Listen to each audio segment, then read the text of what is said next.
The Senate chamber crackled with tension. All eyes were on Pete Hegseth, President Trump's pick for Secretary of Defense. A decorated veteran, a staunch conservative voice, Hegseth was a lightning rod for controversy.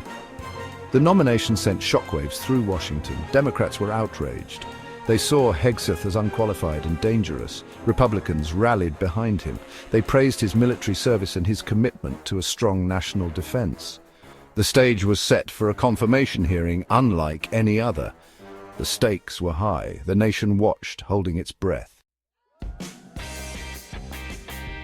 The Senate Armed Services Committee assembled, a who's who of political heavyweights. Chairman Roger Wicker, a seasoned negotiator. Ranking Member Jack Reed, a staunch defender of military tradition.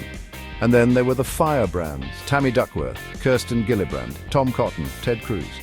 The air was thick with anticipation. Hegseth laid out his vision for the military.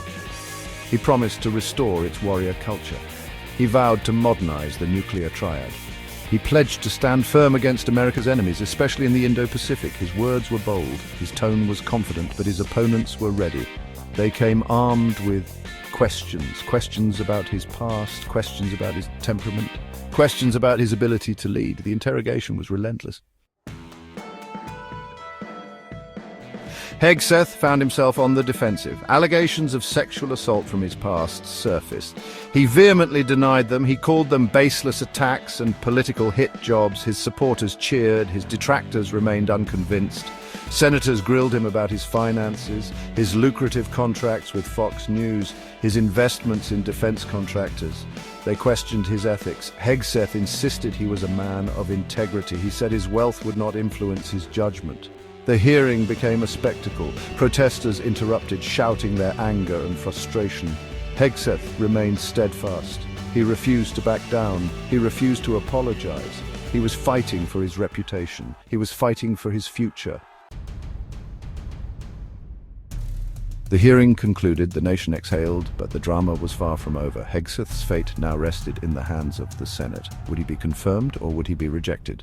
Republicans seemed united in their support. They praised his conservative credentials. They downplayed the allegations against him. Democrats remained firmly opposed. They called for further investigations. They urged their colleagues to vote their conscience. The tension was palpable.